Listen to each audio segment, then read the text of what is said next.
예, 오늘 말씀의 제목은 우리들이 어떻게 믿을 것인가입니다. 제가 좀 전에 말씀드린 것처럼 교회가 12주년이 됐습니다. 12라는 숫자는 동양도 그렇고 서양도 그렇고 여러 가지 많은 의미를 갖고 있습니다. 성경적으로 볼 때 12는 이스라엘의 12지파를 나타냅니다. 예수님의 제자가 12명이었습니다.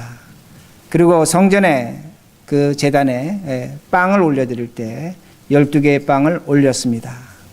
그리고 계시록 17장에 보면 우리 하나님께서 구원하는 숫자를 14만 4천으로 그렇게 말씀하십니다. 이스라엘 12지파의 12과 신약의 12제자들의 12를 곱하면 144가 됩니다. 그리고 당시 고대 사회에서는 1000이라는 숫자는 굉장히 많다는 걸 의미합니다. 그것을 곱한 것이 14만 4천입니다. 많은 사람들이 예수 그리스도를 구원받는데 거기에 12이라는 숫자가 적용되는 것을 우리가 알 수 있습니다. 그러게 우리 교회가 12살이 됐기 때문에 12년을 맞이했기 때문에 우리가 어떤 믿음으로 어떻게 살아갈 것인가를 오늘 제가 하나님의 음성으로 말씀을 드리고자 합니다. 하나님께서 우리를 이 교회의 교인으로 부르셨습니다. 우리는 어떻게 믿고 어떤 행동을 해야 되는가, 이것이 바로 오늘 말씀의 내용이 됩니다. 오늘 본문은 여러분들은 아마 다 기억하실 것입니다. 제가 1년에 한 번 스가랴서 14장 이 본문 갖고 제가 항상 창립주일에 설교를 드립니다. 이 본문 말씀 속에 머릿돌이란 단어가 나오기 때문입니다. 제가 이 본문을 읽고 이 교회 이름을 여기서 차용한 것이 됩니다. 여러분, 스가랴서는 비극적으로 시작하는 말씀이 됩니다. 스가랴서 1장 1절을 보면 다리오 왕 때 말씀하셨다고 말씀합니다. 다리오는 이스라엘 왕이 아닙니다. 그는 바벨론의 왕입니다. 유대인들은 바벨론 포로로 살고 있는 겁니다. 그리고 그들의 지배를 받고 노예 속에서 안타깝게 고통스럽게 살아가는 것이 바로 스가랴서의 중요한 내용이 됩니다. 오늘 우리들이 이 땅에서 이민자로 살아가고 있습니다. 우리는 어떤 면에서 포로로 살아가는 이스라엘 백성들과 크게 차이가 없다고 저는 그렇게 생각합니다. 제가 이 땅에 오래전에 올 때에 영어 제대로 하지 못했습니다. 미국의 사회, 문화, 정치, 경제 알지를 못했습니다. TV를 봐도 뉴스를 봐도 도대체 무슨 소리 하는지 알지를 못했습니다. 그러나 하나님께서 우리 모두를 인도해 주셨습니다. 어렵고 힘든 시절이었습니다. 우리 모두 맨손으로 사업을 했습니다. 장사를 했습니다. 그리고 우리 이민 1세대는 실패에서 어려움에서 성공을 경험한 세대라는 겁니다. 우린 고생을 아는 세대라는 겁니다. 그리고 오늘의 어떤 보람된 오늘의 삶을 일구어냈습니다. 그리고 많은 분들이 교회에 와서 믿음을 얻었고 신앙생활을 했습니다. 그러면서 신앙생활하면서 하나님께서 기적적으로 베풀어 주시는 그 손길들을 우리는 다 하나씩 갖고 있습니다. 저도 그렇고 우리 모두 그렇고 이런 얘기를 합니다. 이 땅에 와서 하나님께서 내 능력 이상으로, 내가 기도하는 것 이상으로, 내가 갖고 있던 실력 이상으로 하나님께서 우리를 도와주셨다는 겁니다. 그러게 오늘의 이 자리에, 또한 이런 자리에 우리가 설 수 있다고 그렇게 말을 하고 있습니다. 우린 분명하게 그 가난에서 부유함을 맛본 세대라는 말씀이 됩니다. 우리에게 많은 기회가 주어졌었습니다. 많은 기회가 있었다는 겁니다. 그러나 이상하게도 2000년이 들어오면서 그 전부터도 그랬지만 이민이 줄어들기 시작했습니다. 그리고 2001년에 여러분 기억하시겠지만 9/11이 났습니다. 9/11은 아마 미국 역사에서 지울 수 없는 역사가 될 것입니다. 미국의 문화, 정치, 경제, 사회 모든 것을 변화시킨 것이 9/11이 됩니다. 그리고 2007년에 금융위기가 났습니다. 그 금융파동은 아직도 끝나지 않았습니다. It's ongoing. 지금도 그 파동은 계속 일어나고 있는 것을 우리들이 알 수가 있습니다. 그러기에 우리의 이민자의 삶이 각박해지고 어려워졌습니다. 힘들어졌습니다. 많은 분들이 그렇게 얘기합니다. 과거에는 괜찮았지만 오늘날 너무너무 힘들다고 그렇게 말씀하십니다. 더더욱이 올해에 트럼프 정부가 들어서면서 이민자에겐 더욱 어려운 한 해가 되고 있다는 말씀이 됩니다. 그러면 우리가 질문해 봐야 됩니다. 하나님은 달라지셨는가입니다. 내가 이민 올 때 오래전에 믿던 하나님, 그 하나님과 오늘 내가 믿는 하나님이 달라졌는가입니다. 달라지지 않았습니다. 하나님은 현재의 하나님이십니다. 시간과 역사를 창조한 하나님이 되십니다. 우리 하나님은 변하지 않으셨습니다. 문제는 뭐냐면 오늘 시대와 상황이 변했음에도 불구하고 우리가 변하지 않았다는 겁니다. 좀 더 제가 강조해서 말씀드린다면 우리는 오늘도 신앙생활 하는데 내가 30년 전에 만난 예수 그리스도, 30년 전에 경험한 하나님, 그 하나님 오늘도 믿고 의지하며 신앙생활 한다는 겁니다. 물론 내가 과거에 만났던 하나님이 오늘의 나를 있게 한 것은 분명합니다.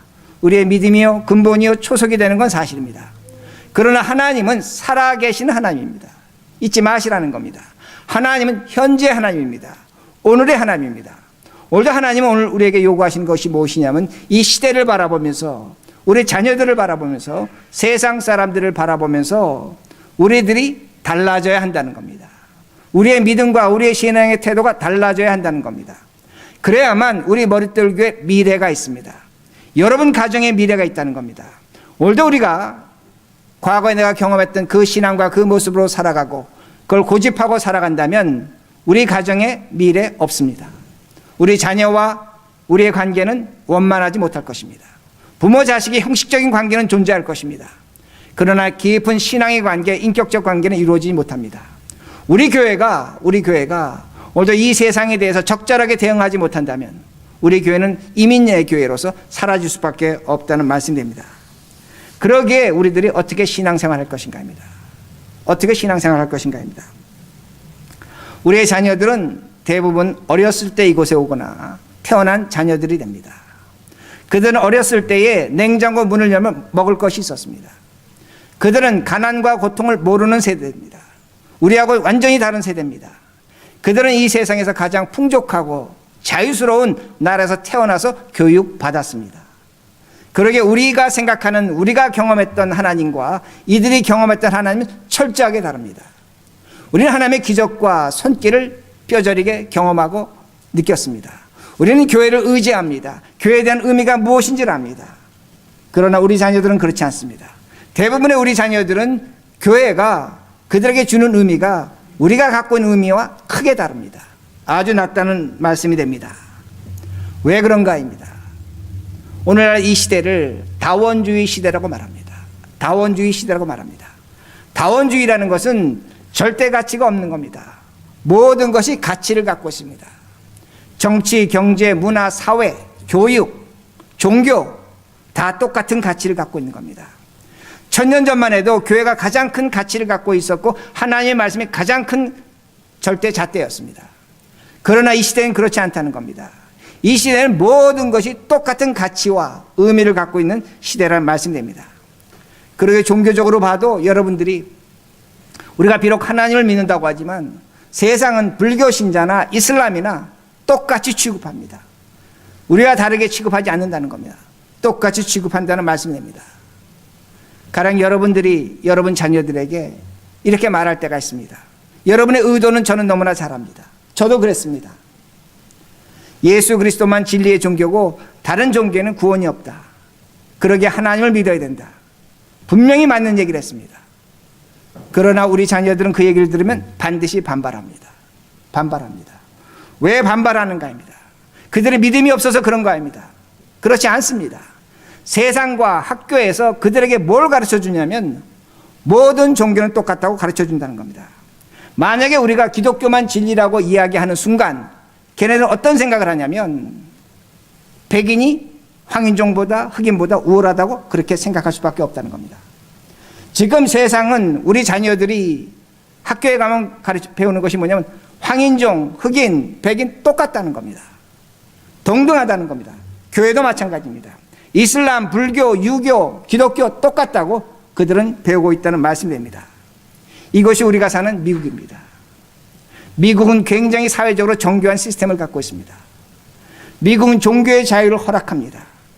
그러나 종교의 갈등을 원천적으로 봉쇄하고 있는 것이 이 나라라는 거 잊지 마시라는 말씀입니다. 미국은 종교가 지극히 개인적인 취향입니다. 제가 좀 더 낮춰 말한다면 종교 생활의 취미로도 될 수 있는 것이 이 나라입니다. 왜 그런 줄 아십니까? 미국 사회는 논리적으로 과학적으로 증명되지 못하는 것은 공적인 영역에서 사회나 학교나 직장에서 언급하면 안 됩니다. 그걸 언급하는 순간 예절에 벗어나는 겁니다. 직장에 가서 내가 예수 믿는다고 얘기하고 그 신앙을 증거하려고 하면 그 직장에서 용납하지 않습니다. 용납하지 않습니다. 이것이 미국 사회라는 겁니다. 그러게 오늘날 우리 자녀들이 직장 가서 신앙생활 하지만 내가 믿는 예수가 하나의 신념으로 전락했다는 겁니다. 어떤 면에서 취향입니다. 제가 좀 전에 말씀드린 것처럼 낮춰말한다면 취미생활 정도로 전락하고 바라보는 것이 오늘날 이 시대에 미국이 갖고 있는 종교적 개념이라는 말씀입니다. 그러게 여러분들이 특정 사립학교, 특정 신학교, 특정 대학교로 가면 종교적인 걸 살려낼 수가 있습니다.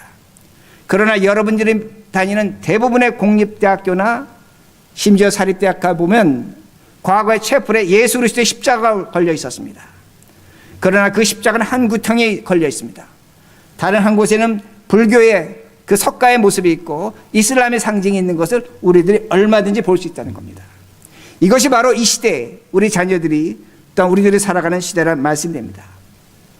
그러기에 다시 말씀드립니다. 불교에도 기적은 있습니다. 무당도 병 고칩니다. 다른 종교도 기도하면 응답 받습니다. 그러기에 우리들이 여기에 대해서 조심하셔야 된다는 겁니다. 여러분, 우리 자녀들이 이렇게 질문합니다. 왜 엄마 아버지는 예수를 믿는가? 무엇 때문에 기독교를 믿는가? 여러분 뭐라고 대답하시겠습니까? 예수 믿지 않는 사람이 우리보다 더 깨끗하게, 착하게, 성실하게, 건실하게, 행복하게 살아가는 모습이 있기 때문입니다. 왜 엄마 아버지가 교회를 다니는가? 무엇 때문에 신앙생활을 하는가? 여러분 뭐라고 대답하시겠습니까? 우리는 이렇게 대답할 수도 있습니다. 다른 종교는 귀신의 역사야. 하나님만이 살아계신 하나님이야. 진정한 하나님이야. 성령 하나님이야. 오늘도 참 하나님이라고 우리는 그렇게 이야기할 수 있습니다. 우리는 분명히 맞게 대답을 합니다. 그러나 우리 자녀들에게는 세상 사람에게 틀린 대답이 됩니다. 그리스도가 진정한 기적과 능력을 갖고 있다면 다른 종교에도 기적과 능력을 갖고 있기에 다른 종교의 것을 귀신의 능력이라 한다면 기독교도 귀신의 능력이라고 얼마든지 반박할 수 있다는 겁니다. 이걸 우리 자녀들이 세상에서 배우고 학교에서 교육받는 겁니다. 그러기에 여러분들이 여러분 자녀 앞에서 내가 왜 오늘 예수를 믿는가를 설명할 줄 아셔야 된다는 겁니다. 그걸 나타낼 줄 아셔야 된다는 겁니다. 그래야만 우리 머릿돌 교회가 존속할 수 있습니다. 그래야만 우리 교회가 우리의 신앙을 보고 우리 자녀들이 항복해서 예수를 믿게 된다는 겁니다. 이것이 오늘 본문의 중요한 내용이 됩니다. 자, 그러면 어떻게 할 것인가 합니다. 제가 예배가 끝나면 저 뒤에서 우리 집사님들, 장로님들하고 모여서 그룹별로 얘기를 합니다. 제가 공통적으로 듣는 이야기가 있습니다. 목사님, 교회가 성장하려면 교육이 갖추어져야 합니다. 저는 100% 동의하고 우리 머릿돌 당에는 그것을 위해 지난 3년 동안 많이 준비해 왔습니다. 기억하시겠지만 이곳에 오자마자 우리 타운하고 법정에 가서 CO를 얻었습니다. 이 CO 얻은 거 제가 얻고 나니까 정말로 대단한 거 얻은 것입니다. 아무나 주지 않습니다. 우리 그거 갖고 있습니다. 여러분 아시는 것처럼 타운에서 우리 학교에 운동장이 없습니다. 다행히 저 앞에 잔디밭을 운동장으로 쓸 수 있도록 허락해 주었습니다. 아마 7월 달 되면 이제 칸트랙터가 와서 공사할 겁니다. 우리 운동장도 갖춥니다. 자, 우리 교회 이제 학교 열 겁니다. 스테이트하고 지금 몇 개의 과정만 남았습니다. 그 과정만 잘 우리가 극복하면 라이센스가 나옵니다. 8월 달이 되면 제가 기도하건대 여러분도 기도 많이 해주시기 바랍니다. 좋은 학교 지도자, 교회 지도자가 올 수 있을지도 모릅니다. 그건 미래의 사건입니다. 하여간에 우리가 이렇게 준비하고 있다는 겁니다. 우리 자녀들을 위해서, 미래를 위해서 교회가 교육 준비하는 것 굉장히 중요합니다. 분명히 하고 있습니다. 그러나 더 중요한 것이 있다는 겁니다. 가장 중요한 것이 있다는 겁니다. 그 중요한 것은 무엇이냐? 바로 여러분의 신앙과 믿음이 여러분의 자녀들 항복시켜야 됩니다. 여러분의 삶을 통해서 여러분의 자녀들이 설득당해야 된다는 말씀입니다. 오늘날 우리 자녀들과 부모들이 한 식탁에서 밥을 먹고 마시지만 신앙의 간격과 폭이 너무나 깊습니다. 너무나 넓습니다. 가까워지지 않는다는 겁니다. 왜 그러냐? 제가 지금까지 설명드린 것처럼 우리 자녀들은 다원주의 사회에서 살아가고 있다는 겁니다. 우리는 예수를 믿고 있다는 겁니다. 이걸 어떻게 우리가 가까이 할 수 있는가입니다. 여러분 오늘 성경 보셨는데 3절과 4절 말씀을 보면 천사가 스갈에게 묻습니다. 촛대가 있었습니다. 7촛대입니다. 그걸 보면서 너가 이것이 무엇인 줄 아느냐 물었습니다. 스갈이 봐도 몰랐습니다. 모르겠습니다. 그렇게 대답을 합니다. 그 촛대는 여러분 우리 교회 친교실 앞에 가면 메노라라는 겁니다. 쇠로 만들어 놓은 7촛대를 의미합니다. 모르겠다는 겁니다. 그럴 때 14절 보시기 바랍니다. 14절. 이르되 이는 기름 부은 자 둘이니 온 세상의 주 앞에 서 있는 자니라 하더라. 자, 이 말씀 뭐냐면 촛대를 봤는데 촛대 옆에 감람나무 2개가 있었습니다. 당시에 그 촛불을 쓸 때 기름은 감람나무 기름을 짜서 쓰는 겁니다. 감람나무 2개가 있었는데 지금 스가랴가 봐도 몰랐습니다. 뭘 보는지 몰랐습니다. 그런데 지금 성경은 뭐라고 말씀하냐면 14절에 촛대 옆에 감람나무 2이 있는데 누가 있다고 말씀합니까? 사람이 둘이 있다는 겁니다. 그러기에 이르되 이는 기름 부은 자 둘이니 온 세상이 주 앞에 서 있는 자니라 하더라. 2 사람이 서 있습니다. 한 사람은 누군가? 성경학자들은 수룹바벨이라고 얘기합니다. 다른 사람은 대제사장 여호수아라고 그렇게 말합니다. 여러분 수룹바벨입니다.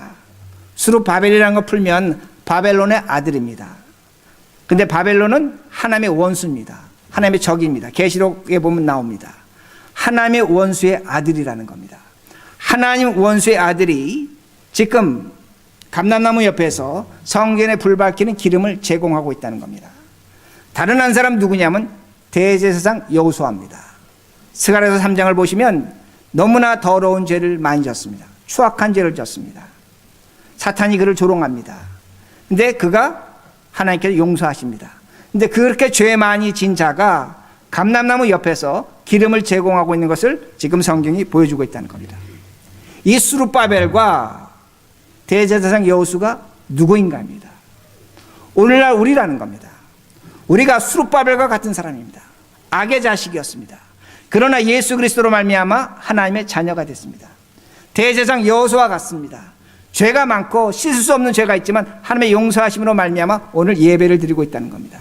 성경은 뭐라고 가르쳐주고 있냐면 그 촛대 양쪽에서 우리들이 기름을 제공하고 있는 사람이라고 그렇게 말씀하고 있습니다. 어떤 기름을 제공해야 되는가 합니다. 어떤 기름을 지금 성전에 불 밝히는데 우리가 나타낼 수 있는가입니다. 그 기름은 하나님 믿는 믿음의 기름입니다. 다시 말씀드립니다. 하나님 믿는 믿음의 기름입니다. 자, 이렇게 말씀을 드립니다. 딱 10년 전입니다. 10년 전에 6월 20일입니다. 우리 교회의 성도 중에 한 분이 암으로 소천을 하셨습니다. 그의 이름은 이정규라는 성도가 됩니다. 제가 우연하게 병원에서 전화가 왔습니다. 목사님 병원에 암 환자가 3시 왔는데 와서 기도를 해달라는 겁니다. 알지 못하는 분입니다. 처음 본 분들이었습니다. 한 분은 유방암 환자였고 한 분은 이쪽 다리에 그 임파선 쪽에 암이 있었고 하여튼 제가 가서 기도를 했습니다. 저는 처음 보는 분들이기 때문에 기도하고 돌아왔습니다. 근데 병원에서 다시 연락이 왔습니다. 한 분이 목사님을 만나자는 겁니다. 그래서 가서 만났습니다. 그분이 저에게 이렇게 얘기합니다. 목사님이 저한테 와서 기도해 주실 때 제가 좀 신비한 걸 느꼈습니다. 뭐 기적 같은 걸 경험했습니다. 목사님 좀 계속 만나고 싶습니다. 그렇게 말씀을 하십니다.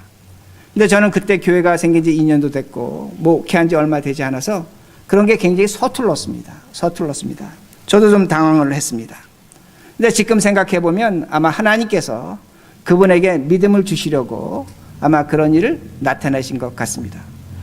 그분의 장모님이 계신데 그 장모님 오랫동안 그 믿지 않는 사이로 해서 기도는 하셨습니다. 그런데 몸이 계속 아파가는 겁니다. 제가 이제 가서 만나면 목사님 제가 이런 일을 경험했습니다. 저런 일을 경험했습니다. 그렇게 말씀을 하십니다. 근데 이분이 저한테 이렇게 말씀하십니다. 제가 신구약 성경을 읽겠습니다. 죽기 전에 신구약 성경을 읽겠습니다. 그렇게 말씀을 하십니다. 근데 우리 그때 교회가 여러분이 지금 주일마다 나눠주는 그 성경 공부지가 있었습니다. 만나 성경 공부라는 것이 있었습니다. 근데 그분이 그거를 하시겠다는 겁니다. 근데 제가 그때 봐도 굉장히 안 좋으셨습니다. 근데 그분이 1월 달부터 4월 달까지 신약을 끝내셨습니다. 구약을 끝내셨습니다. 맞습니다. 구약을 끝냈습니다. 구약을 끝내고 성경 문제를 푸신 겁니다. 그런데 그때 몸이 안 좋았기 때문에 그분이 앉아있는 것 자체가 고통이었습니다. 얼마 앉아있지 못했습니다. 근데 4월 달까지 구약성경을 다 읽고 문제를 손으로 직접 푸셨습니다. 5월 달부터 그분이 손이 굳어지는 겁니다. 답을 쓰지 못하는 겁니다. 조금만 앉아있어도 너무나 고통스러운 겁니다. 그런데 그때부터 하시는 겁니다. 근데 성경을 오래 읽을 수가 없었습니다. 그렇지만 본인이 성경을 읽고 답을 얘기해주면 아내가 그 밥을 받아 적었습니다. 그리고 제가 보니까 그분의 그 기록을 보니까 제가 갖고 5월 30일 날 신구약 성경을 마치셨습니다. 그리고 6월 20일 날 하나님께서 그를 불러 가셨습니다. 제가 오늘 말씀드리는 것은 여러분에게 성경 공부하자, 성경 읽어라가 아닙니다. 저는 오늘 그 사건을 통해서 제가 배운 것이 있습니다. 어떤 것을 배웠냐면 왜 그가 극심한 고통 속에서 손이 굳어져 갑니다. 펜을 집을 수가 없습니다. 의자에 몇 분만 앉아도 쓰러집니다. 그러나 하나님 앞에서 내가 의자에 똑바로 앉아서 성경 읽겠다는 겁니다. 쓰러져도 다쳐도 죽을 고생하면서 성경을 읽고 문제를 풀었습니다. 왜 그랬을까입니다. 이유는 하나입니다. 하나님을 봤기 때문입니다. 여러분, 사람은 죽음을 맞이하면 반드시 만나는 것이 있습니다. 예수 믿는 자는 하나님 만납니다. 그러나 예수 믿지 못하는 자는 귀신을 만납니다. 저를 이상하게 보지 마시기 바랍니다. 저는 얼마든지 경험했습니다. 그는 하나님을 본 겁니다. 하나님을 만난 겁니다. 그 하나님을 봤을 때 암의 고통이 아니라는 겁니다. 하나님을 만났을 때 내 손가락이 펜을 잡을 수 없고 그 의자에 잠깐 앉아있는 것도 고통스럽지만 하나님을 만났을 때 그 고통과 아픔이 아니라는 겁니다. 하나님을 만났기 때문에 내가 죽기 전에 하나님에게 뭔가 해드리고 싶다는 겁니다. 뭔가 드리고 싶다는 겁니다. 그것이 성경 일독이었습니다. 그 문제를 푸는 것이었습니다. 하나님을 만날 때에 죽음이 아니라는 겁니다. 하나님을 만나지 못하면 죽음이 죽음입니다. 죽음이 영원하게 보냅니다. 그러나 하나님을 만나면 죽음은 절대로 영원하지 않습니다. 죽음은 지나가는 것이라는 말씀이 됩니다. 그러기에 그는 죽기 직전에 하나님이 기뻐하실 일을 하는 겁니다. 내 일평생 살아왔지만 마지막 순간에 하나님이 이걸 기뻐하신다면 내 몸이 부셔져도 깨어져도 무너져도 하겠다는 겁니다. 하나님 만난 사람의 모습이란 말씀이 됩니다. 그러기에 오늘도 우리가 이 세상 살아가면서 많은 문제와 어려움이 있습니다. 어떤 분이 이렇게 저에게 얘기하실지 모릅니다. 그래도 우리는 살 날이 많이 남지 않았습니까? 우리 현실의 문제가 중요하지 않습니까? 맞습니다. 인정합니다. 분명히 우리에게 하나님께 기적과 능력을 보여줘야 합니다. 그러나 다시 말씀드립니다.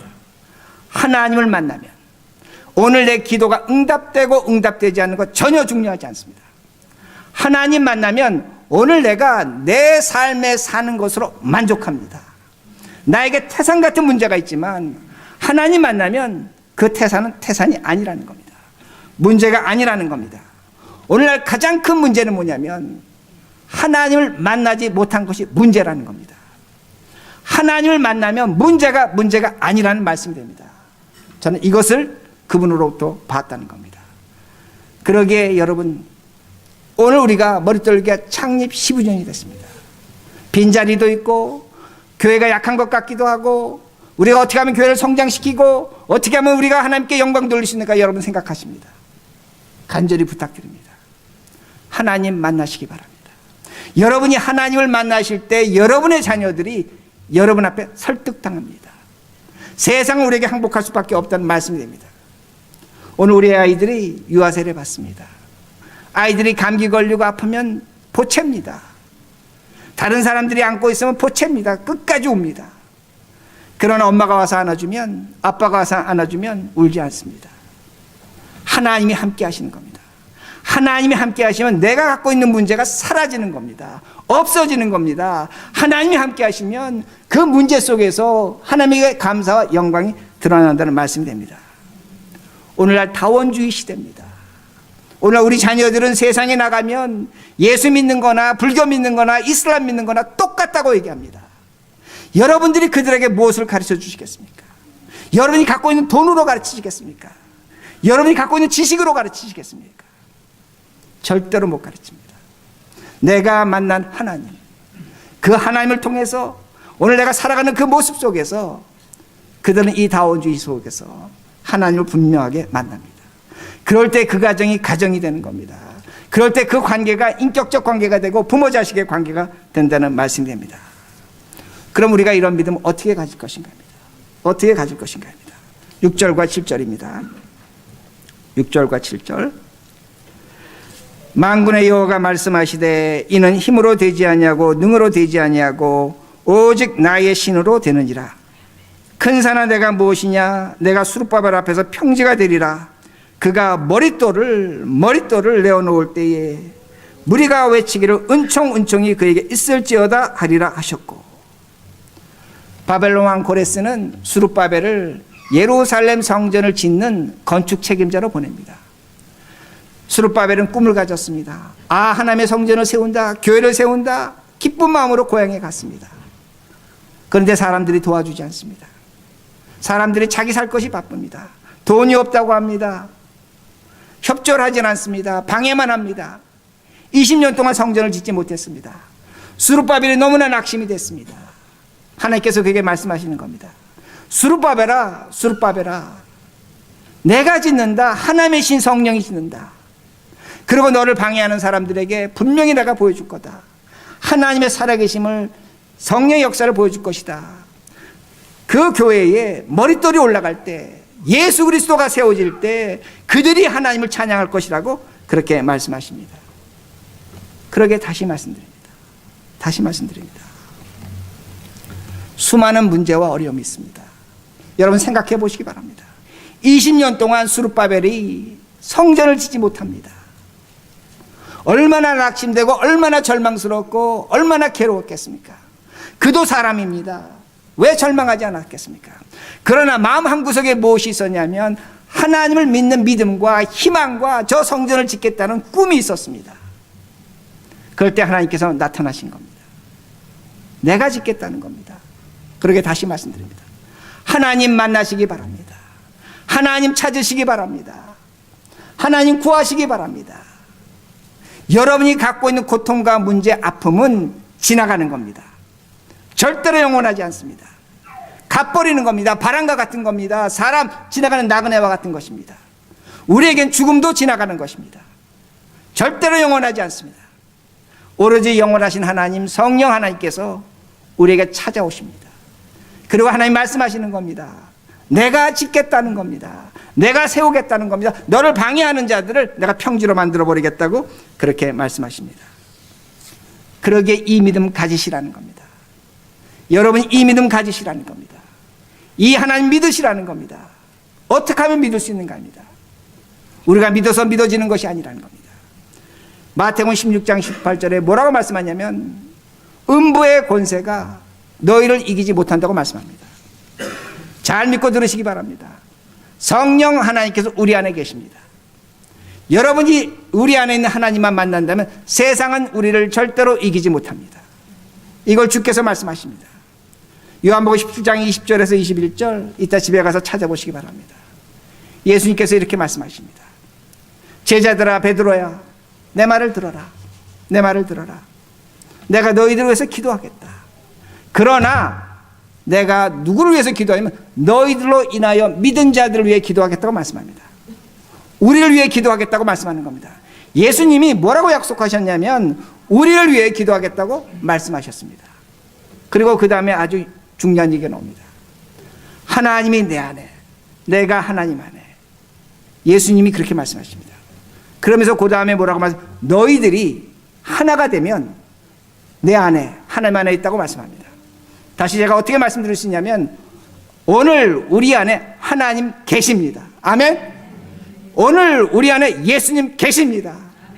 뭐라고 말씀하냐면 내가 너를 위해 기도하겠다는 겁니다. 오늘도 예수님은 우리를 위해 기도하겠다고 분명하게 말씀하십니다. 이걸 붙잡으라는 겁니다. 이걸 믿으라는 겁니다. 이 예수님이 오늘 우리에게 기다리십니다. 그래서 주께서 말씀하십니다. 베드로야, 너가 땅에서 매면 하늘에서 매인다. 너가 땅에서 풀면 하늘에서 풀린다 말씀하십니다. 뭘 말씀하시는가입니다. 나를 믿고 살라는 겁니다. 돈 믿지 말라는 겁니다. 사람 믿지 말라는 겁니다. 세상 믿지 말라는 겁니다. 나만 믿어달라고 말씀하십니다. 그러면 내가 너가 원하는 거 풀어주겠다는 겁니다. 그러게 말씀드립니다. 여러분의 소원이 무엇입니까? 어떤 소원 갖고 계십니까? 여러분 어떤 축복을 받기를 원하십니까? 어떤 문제가 해결돼야 됩니까?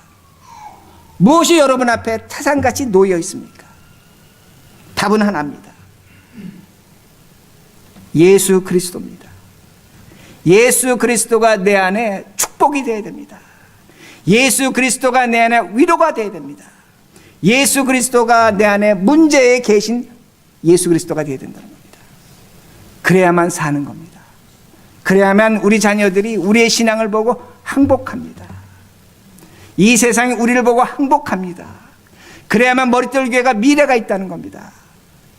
이 신앙으로 임으로 살아갈 때 하나님 우리 교회를 반드시 축복하십니다. 이 세상을 이깁니다. 하나님은 이렇게 살아가는 자들에게, 먼저 그의 나와 그의 의를 구한 자들에게 모든 것을 허락하십니다. 먼저 하나님을 찾으시고 하나님을 믿으시고, 그리고 이 창립 12주년을 맞이하면서 여러분의 가정과 사회에서 신자답게 그리스도의 영광을 드러내시는 우리 모두가 되기를 간절히 바랍니다. 기도하시겠습니다.